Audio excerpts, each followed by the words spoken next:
심성도 재능을 볼 수 있을까요? 이 영상을 보고 있는 분들이 제가 심하다고 얘기할 수도 있겠지만은 고등학교, 대학교 일반고까지 가는 분 많지 않아요.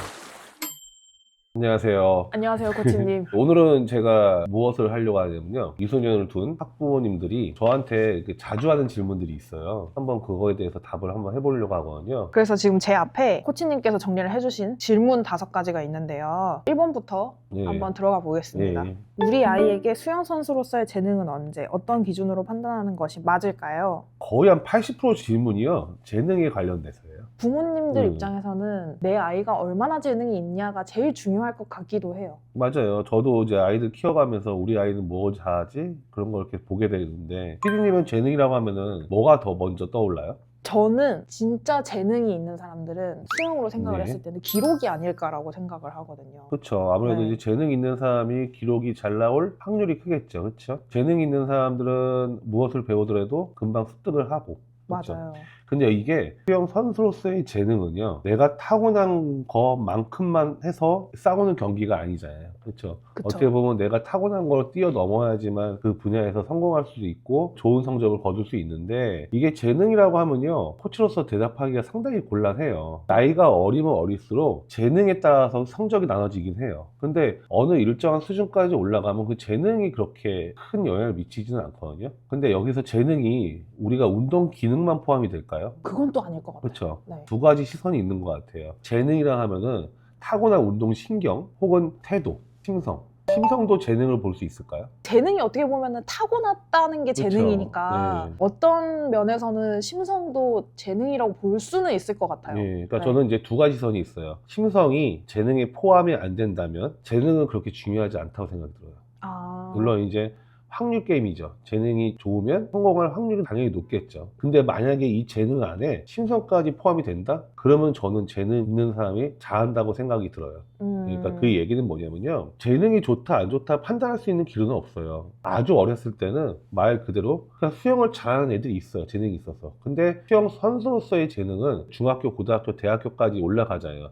그때는 어떻게 연습을 해왔냐가 더 중요하지, 재능에 미치는 영향은 점점 감소하는 것 같아요. 우리가 지금 흔히 얘기하는 국가대표 선수들, 물론 재능이 있죠. 근데 이 선수들이 재능 하나 갖고만 된 게 아니거든요. 그 재능을 바탕으로 태도나 심성 같은 노력이 더 포함이 돼서 이제 더 발전하게 됐는데, 문제는 이걸 어떻게 판단을 할 거냐는 거잖아요. 그렇죠?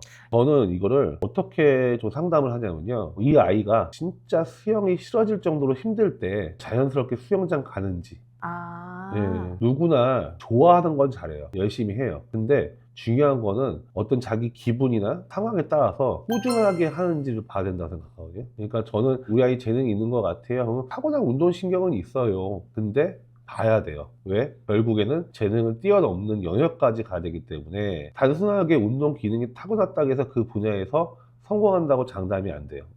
그래서 저는 그렇게 얘기를 해요. 그거는 알 수가 없다. 그냥 정말 힘들 때 이 아이가 무의식적으로 가방을 가지고 수영장에 가는지, 그거를 봐야 된다고 생각이 들거든요. 그러면 우리 아이 재능을 있는지 없는지 어떻게 시켜봐야 돼요? 라고 하잖아요. 저는 최소 3년 이상은 꾸준하게 시켜보면서 정말 힘들 때 나오는지, 그거를 봐야 된다고 생각이 들거든요. 그러니까 이 영역이 되게 어려워요. 재능이라는 자체가.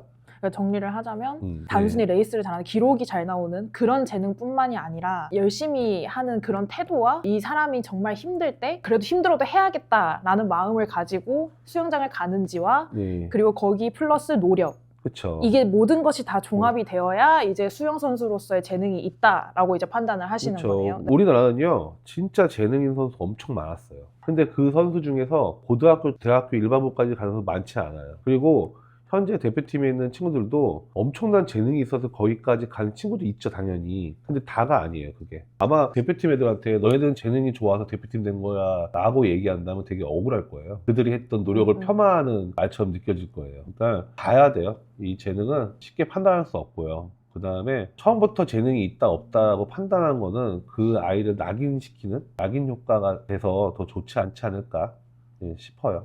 좋은 수영 선수가 되기 위해서 유소년 시기에 가장 중점적으로 가져가야 할 요소는 무엇인가요? 유소년 아이들이잖아요. 네. 아직까지 수영을 해왔던 시기보다 수영을 해야 될 시기가 훨씬 많죠. 그쵸. 좋은 수영 선수는 기준이 명확하죠. 경기력이 좋은 선수, 성적 잘 나오는 이제 선수. 성적 잘 나오고, 거기에 뭐 인성까지 포함을 시키겠지만은 인성을 빼고 얘기하자면은 좋은 선수는 좋은 기록을 나온다라고 했을 때 가장 중점을 둬야 된다는 거는 딱 두 가지가 있는 것 같아요. 일단은 너무나 당연한 얘기, 기본기 얘기가 있을 것이고, 그 다음에 이 아이가 앞으로 수많은 훈련을 많이 해야 되고 수많은 똑같은 패턴을 반복해야 되잖아요. 그렇죠? 그걸 버틸 수 있는 심성이에요. 유소년 시기에는요, 지금 당장 경기력이 잘 나오는 방법을 활용하는 것보다 후에 잘할 수 있는 방법. 지금은 A를 이용하면 기록이 더 잘 나올 것 같아. 근데 정도는 B야. 그러면 A를 이용해가지고 지금 당장 기록이 잘 나오는 거 선택하지 마시고 조금 느리더라도 B로 가야지만 나중에 더 큰 선수가 성장할 수 있고요. 두 번째는 이 시기에는요, 경기력보다 중요한 거는 연습을 대하는 태도가 더 중요한 것 같아요. 조금 전에 얘기했던 재능하고도 좀 비슷한 얘기인데, 이 시기에는 자기가 가지고 있는 퍼포먼스를 다 활용하는 단계가 아니고 그릇을 크게 만드는 단계이기 때문에 이 친구들한테 어떻게 하면 꾸준하게 과제에 도전할 수 있게 하는지, 그게 가장 중요할 것 같아요. 테크닉적으로 얘기한다면은 우리 로핑 얘기를 많이 들었죠. 네. 예, 로핑하면은 순간적으로 빨라지기도 하고 그게 상당히 좋기도 해요. 하지만은 어렸을 때는 지금 당장 경기력을 향상시키는 방법보다 좌우 밸런스를 맞춰가지고 정확한 테크닉으로 하는 방법이 더 추천드리고 싶고요. 그 다음에 동기가 있으면 잘하겠죠. 근데 동기 유발 갖고 모든 걸 설명할 수 없어요. 왜냐면 어떤 것 같아? 동기 유발 오래 가요? 예를 들어서 내가 뭐 전국체전에 나가서 금메달을 따야겠다. 네. 이런 동기가 있어서 열심히 해서 제가 진짜로 금메달을 땄어요. 예, 그럼 그 이후에 동기가 또 없으면은 맞아요. 퍼질 것 같아요. 예, 동기라는 거는요, 단기적인 생각이에요. 물론 동기가 있으면 좋죠. 우리가 그래서 무언가 과제를 할 때 뭐 동기 유발에 대해서 엄청 많이 얘기를 하잖아요. 유튜브 뒤져봐도 중요하다고 많이들 생각하는데 저는 그렇게 생각은 안 해요. 동기 유발은 단기적이고요. 꾸준함, 힘들어도 계속 할 수 있는 꾸준함을 키워주는 게 가장 중점을 둬야 되지 않을까. 어떻게 보면 결과보다는 과정에 집중하는 방법을 가리키는 게 가장 중점을 둬야 되는 부분이라고 생각이 듭니다. 성적이 나오지 않고 성장의 방향도 보이지 않을 때 언제까지 기다려야 하며 어느 시점에서 수영 선수의 길을 냉정하게 정리해야 할까요? 어떨 것 같아요? 피디님 입장에서 한번 얘기를 한번 해보시면. 저는 고등학생 때 이유는? 일단은 2차 성징이라는 시기가 네. 보통 신체가 많이 발달을 하는 시기잖아요. 그렇죠. 근데 그 시기가 보통은 중학생 때 오고 그게 고등학생 때까지 이어지니까 2차 성징이 한창 진행되고 있거나 끝난 후인 고등학교 이제 뭐 후반부까지 내가 그렇게 열심히 했는데도 성적도 안 나오고 다른 사람보다 뒤처진다 라고 하면은 조금 빠르게 포기할 수 있는 그런 용기도 가져야 되지 않을까라고 그렇죠. 생각합니다. 맞는 얘기죠. 근데 저는 이제 진로를 바꿔주는 것도 네. 좋은 방법인데 그거는 어느 정도 신체가 좀 여물었을 때 판단해보면 좋지 않을까? 그 좋은 방법이긴 해요. 근데 저는 이런 질문을 받으면요, 진짜 뭐랄까, 좀 안타까운 질문인 것 같아요. 맞아요. 아쉬워요. 네, 맞아요. 네. 수영을 하는 사람이 모든 목적은 물론 경기력의 향상이지만은 모든 사람이 다 메달을 위해서 운동하는 건 아니거든요. 저처럼 운동을 하다가 지도자 생활도 할 수 있는 거고, 운동을 하다가 다른 분야로 갈 수도 있는 거죠. 보이지 않을 때, 글쎄요. 다른 분야는 길이 보일까요? 그냥 일단 부딪혀 보는 거죠. 그렇죠. 네. 어떤 분야든 간에 길은 보이진 않잖아요. 그렇죠. 그렇죠. 그러니까 가끔 가다가 이렇게 부모님들이 저한테 우리 아이는 수영으로 앞길이 안 보이는 것 같은데 빨리 그만둬야 될 것 같아요 라고 물어보면은 길이 보이는 대로 가세요 라고 얘기를 해요. 근데 그런 길이 보이는 분야가 있을까요? 저는 없을 것 같습니다. 그렇죠. 없어요. 네. 그렇죠. 과거에는 어떻게 보면은 유영수를 잘하면 취직이 잘 되고 돈을 잘 벌 수 있는 어떤 여지가 있었죠. 그렇죠. 네. 근데 지금 아이들이 앞으로 살아갈 세상은 과연 그런 세상일까 난 싶어요. 예. 맞아요. 그렇죠. 지금도 점점 AI 쪽이 발전하면서 실직하시는 분도 막 생기기 시작하잖아요. 그렇죠. 물론 성적이 중요하지만 무조건 성적만 보고 판단하는 게 옳은 길인가? 저는 이제 생각이 좀 들어요. 예, 그래서 냉정하게 언제 정리를 해야 되냐? 저는 이제 딱 이렇게 얘기하고 싶어요. 아이가 더 이상 수영하기 싫을 때 정리했으면 좋겠어요. 왜냐하면 내가 지금은 열정이 없어지고 하기 싫은 분야인데 왜 굳이 하겠어요? 그렇죠? 맞아요. 꾹꾹 참고 열심히 하면 보상이 오겠지. 그런 마인드는 아마 단기적인 마인드 아닐까요? 몇 초, 뭐 몇 등 못하면 그만두세요. 그런 얘기보다는 아이들이 더 이상 운동할 마음이 없을 때 그때 그만두시는 게 맞는 것 같아요. 그래서 정말 어려운 문제죠. 예, 답하기도 어렵고. 근데 지금까지 이 세 가지 질문이요. 95%예요. 아, 정말요? 네, 이 질문이 95%예요. 그러니까 저도 말할 때마다 좀 다르게 대답하는 것도 있어요. 네, 정말 어려운 질문 중에 한 가지. 재능도 마찬가지였고, 그 다음에 유소년 때 어디에 중점을 둬야 되나? 이거 좀 명확하죠. 이건 명확하고, 그 다음에 세 번째 질문이 언제 정리를 해야 될까? 그러니까 첫 번째하고 세 번째는 진짜 아무리 제가 코치여도 답하기가 너무 어렵다. 물론 이제 수영을 바라보는 시선의 차이일 수도 있어요. 저는 수영을 좋아하고 제가 평생 가져가야 될 부분이라고 생각하기 때문에 이렇게 좀 긍정적인 면만 볼 수도 있고요. 어떤 분들은 수영을 통해서 진로를 좀 탐색하고 이걸 통해서 뭐 대학을 가려고 하신 분들은 조금 성적이 더 중요하기 때문에 다른 시각으로 볼 수도 있겠죠. 제 시각에서는 정리하는 시기는 그냥 그 아이의 감정에 따라서 바뀔 것 같아요. 아이가 하기 싫어질 때. 그렇죠. 좋은 코치 또는 팀을 선택할 때 부모가 반드시 확인해야 할 기준은 무엇인가요? 우리가 보통 재능개발이라는 분야에서 보면은 네. 멘토 혹은 지도자를 잘 만나야 된다는 얘기는 충분히 있어요. 그럼 어떤 코치가 잘 만나야 되냐? 그럼 첫 번째가 이제 경험 많은 코치 그쵸. 얘기를 하죠. 자기 신념이 있고 이제 그런 얘기를 많이 하죠. 근데 저는 물론 경험이 많고 지도력이 좋은 코치를 만나면 좋겠죠. 그 다음에 아이를 어떻게 보면 좀 케어를 잘할 수 있는 교육자 신념을 갖고 있으면 더 좋겠죠. 그 다음에 운동하는 분위기가 좋으면 더 좋겠죠. 그쵸. 시설도 좋으면 좋으면 좋죠. 좋겠죠. 하지만 이런 조건을 다 갖춘 팀만 갈 수 있을까요? 그건 아니죠. 그렇죠. 네. 내 주변에 그런 팀이 있으면 그런 팀을 가시면 돼요. 하지만 내 주변에 그런 팀이 없을 수도 있어요.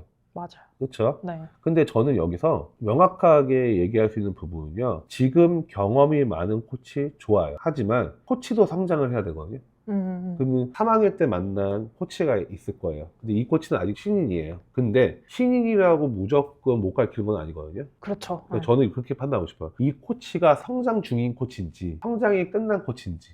아무리 경험이 많은 코치여도요. 성장이 끝나죠? 그러면 몇 년 안에 다 고지시켜져요. 그렇기 때문에 아무리 경험이 많아도 내 아이하고 같이 성장할 수 있는 코치가 가장 저는 좋은 코치라고 생각이 들거든요.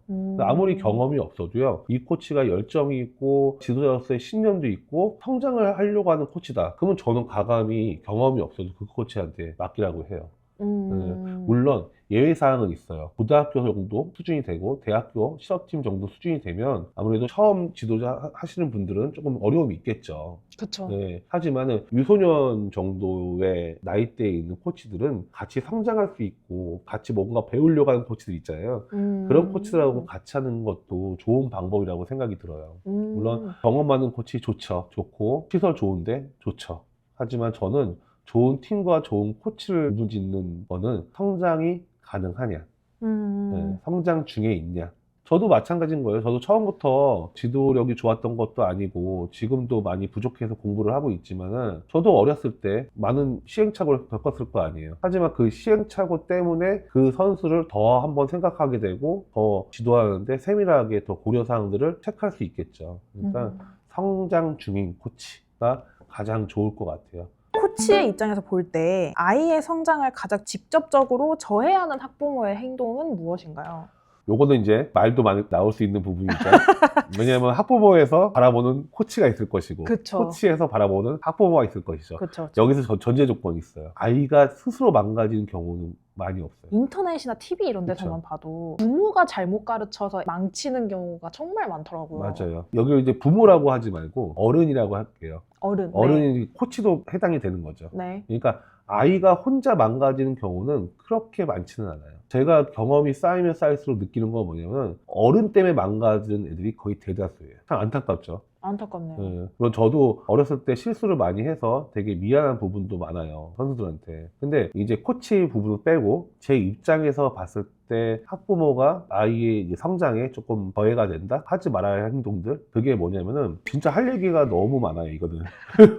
대표적인 걸로. 대표적인 거. 네. 관심과 간섭은 다르죠. 아, 그쵸. 너무 다르죠. 그렇죠. 다르죠. 그리고 또 수영에 대해서 직접 지도를 하시는 분도 있어요. 그게 가능한가요? 근데 그거를 네. 부모님 입장에서는 조언이라고 포장이 되어 있어요. 어떤 부모가 자기 자식 안 되라고 생각하겠어요. 그렇죠? 좋은 의도에서 살아가는 내 자식을 위해서 조언을 하는 건데 그게 거의 대부분이 간섭인 경우가 되게 많아요. 지도는 코치한테 맡기고 아이가 힘들게 운동하고 왔을 때 고생했다? 그 한마디면 되는데 아이가 운동하고 왔는데 너 오늘 뭐 어땠어? 저랬어? 뭐 했어? 하고 계속 조언, 피드백을 주시려고 하시는 분들이 있어요. 너 오늘 뭐 100m 5바퀴 돌았어? 뭐 이런 식으로. 네, 너 이번에 기록 느렸어. 뭐 초시계도 들고 있는 부분이 어머. 있거든요. 물론 이제 다 열정이고 사랑이죠, 그것도. 근데 이제 코치 입장에서 봤을 때는요, 안타깝죠, 많이. 물론 이제 코치들의 문제도 많이 있어요. 근데 지금 얘기하는 거는 이제 코치 문제는 아니고 학부모의 대상으로만 얘기를 하자면, 코치들끼리는 경험이 좀 있기 때문에 이제 어떻게 보면 자체적으로 데이터가 있잖아요. 통계가 있잖아요. 그쵸. 그런 모습을 보면요, 저희 코치들끼리 무슨 얘기하냐면은, 쟤도 그냥 어느 선까지 하다가 그냥 그만두겠구나라는 생각이 들어요. 근데 그게 아쉽게 되게 잘 맞아요. 네, 아쉽게, 안타깝게 되게 잘 맞아요. 그래서 관심은 좋은 거지만 간섭은 아이한테 안 좋은 거가 있고요. 그 다음에 또 한 가지는 뭐냐면은, 저도 옆에서 보면은 막 진짜 심장이 터질 것 같이 답답함을 느끼는 경우가 있어요. 매일 시합마다 기록을 가지고 계속 막 감정이 오락가락 하시는 분들이 있어요. 성적이 좋으면 막 환호를 했다가 네. 안 좋으면은 막 그렇죠. 애한테 막 뭐라고 했다가 기록 잘 나오면 또 이렇게 좋았다가 정말 아쉬워요, 그거는. 이 영상을 보고 있는 분들이 제가 심하다고 얘기할 수도 있겠지만은 저는 그게 학대라고 생각이 들어요. 맞는 것 같아요. 예, 저는 솔직히 그런 모습 보면 화가 나요, 많이. 예, 왜냐하면은 부모니까 이해는 되지만 그렇게 해버리면요, 아이가 큰 과제에 도전을 못해요. 그래서 지금 유소년 아이들이나 청소년기 있는 아이들이 과거보다 긴장하는 아이가 되게 많거든요. 저는 첫 번째 긴장이 어디서 오냐면은 실패에 대한 두려움. 그러니까 긴장을 한다는 거는 실패에 대한 두려움에서 오는 것도 상당히 많다고 생각이 들거든요. 근데 그 두려움을 누가 주냐? 지도자와 학부모가 주는 거거든요. 물론 태연하게 그렇게 태어난 친구들도 있어요. 좀 마음이 약하게. 예. 근데 한번 시합을 뛸 때마다 분석이 아닌 평가를 막 옳고 그름을 막 따져버리면요, 시합을 보통 1년에 한두 번 뛰는 거 아니거든요. 1년에 막 7번, 6번, 5번 뛰어요. 거의 시즌이 되면 한 달에 한 번씩 뛰거든요. 한 달에 한 번씩 매일 그런 피드백을 받는다면은, 저 같으면은 어려운 과제를 도전해가지고 혼날 바에는 차라리 그냥 적당히, 그리고 시합 뛰기 전에 뭐라고 얘기할까요? 오늘 뭐 어디가 아파요. 아, 핑계대기. 그쵸. 네. 그러니까 시합 뛰기 전에 이미 내가 도망갈 수 있는 구멍을 만들어 놓고 시합을 뛰죠. 절대 하지 말아야 할 거는 딱 두 가지인 것 같아요. 간섭이랑 부정적인 피드백. 저는 두 번째는 학대라고 생각을 하거든요. 첫 번째 간섭은 어떻게 보면은 금방 수정할 수 있고 아이가 스트레스 받는 정도로 끝날 수 있어요. 근데 두 번째는요, 어떻게 보면 인생을 변화시킬 수 있어요. 평생 가지고 살 수 있는 마인드 있죠. 그거를 변화시킬 수 있는 문제라고 생각이 들거든요. 학생들이 저한테 제일 많이 하는 질문이 뭘까요? 성적 관련된 그렇죠. 성적 관련된 얘기인가요? 건데, 엄마가 그딴 식으로 하면 그만두라겠는데 어떻게 하면 좋냐고. DM이 생각보다 되게 많이 와요. 선생님, 저는요 그냥 수영이 좋아서 하는 건데 맨날 시합 뛸 때마다 성적 안 나오면 맨날 혼나요. 그러면 저는 그냥 시합을 안 나가고 수영만 하고 싶은데 이거 어떻게 얘기해야 될까요? 저는 진짜 그만두기 싫은데 어떻게 부모님을 설득시켜야 될까요? 물론 혼날 수도 있어요. 못하면 혼나야 되는 건 맞아요. 무조건 혼내지 말라는 얘기는 아니에요. 근데 제가 하고 싶은 얘기는 잘못한 거랑 못난 거랑 구별을 해야 돼요. 못한 거는 정확하게 못했다고 얘기할 수 있죠. 너는 이것 때문에 못했어 라고 정확하게 피드백을 줄 수 있고, 너는 그동안의 운동의 과정이 성실하지 않았어 이렇게 피드백을 줄 수 있죠. 근데 못한 거지 못난 게 아니거든요. 그렇죠. 근데 이런 어떤 분석을 하면서 피드백을 줘야 되는데 감정적으로 너 못났어 하고 피드백을 주는 경우가 많아요. 그러니까 정확하게 못한 거랑 못난 거랑은 구별 좀 해가지고 시합 후에 평가를 줘야 되지 않을까. 그러니까 제가 하고 싶은 얘기는 그거예요. 혼내지 말라는 얘기는 아니에요. 정확하게 비판할 때 비판도 받아야 돼요. 무조건 좋은 얘기만 해서도 오히려 그것도 안 좋아요. 그걸 원하지는 않아요, 저도. 근데 못난 인간인 것처럼 혼내는 거, 그거가 가장 하지 말아야 할 행동 중에 한 가지고, 저는 개인적으로 그 자체가 학대라고 생각이 듭니다.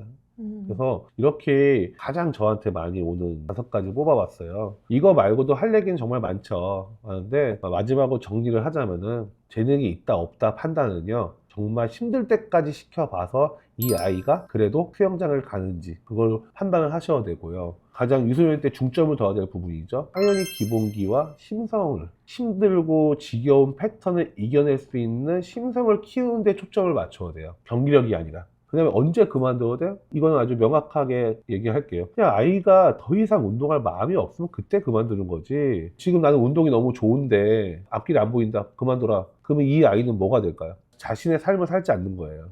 타인의 삶을 사는 거예요. 그쵸. 또 한 가지, 오케이 그만두고 싶어 해. 그러면 언제 그만둬야 될까요? 어떻게 그만둬야 되는지. 그러니까 어떻게 보면 시작하는 것보다 정리하는 게 되게 중요해요. 운동이 정말 힘들어서 이 아이가 그만두고 싶어 해. 그럼 이 아이는 평생 무언가를 피해서 포기한 추억이 있는 거예요. 근데 나는 6학년 때까지만 하고 그만둘 거야 라고 목표를 정하고 정말 하기 싫을 때 그만두는 것보다 그 시기가 지난 다음에 내가 다른 목표를 위해서 내가 선택해서 그만두게 되면 이 아이는 평생 수영은 내가 잠시 했던 부분이고 내가 다른 길을 가기 위해서 그만둔 거예요. 그럼 수영을 배운 시기가 추억이 되는데 내가 정말 힘들어가지고 그냥 정말 단순하게 힘들어서 그만둬 버리죠. 그러면 이 아이는 항상 포기한 분야가 있는 거예요. 그래서 정리할 때도 좀 요령이 필요하죠. 그리고 하지 말할 거, 코치가 해야지 말할 것도 같은 것 같아요. 우리가 정확하게 구별 좀 해야 될 것 같아요. 못한 거랑 못난 거랑 이건 좀 구분해서 피드백을 줘야 된다. 이렇게 정리를 할 수 있을 것 같아요. 부모님들의 질문 모아서 한번 해봤는데요. 이거 말고도 상당히 많죠. 네, 많으니까는 혹시 궁금한 거 있으시면 댓글로 달아가지고 또 다시 한번 이 주제 말고 다른 주제로 한 번 더 답을 하겠습니다. 네, 오늘 여기까지 하겠습니다. 네, 감사합니다. 감사합니다.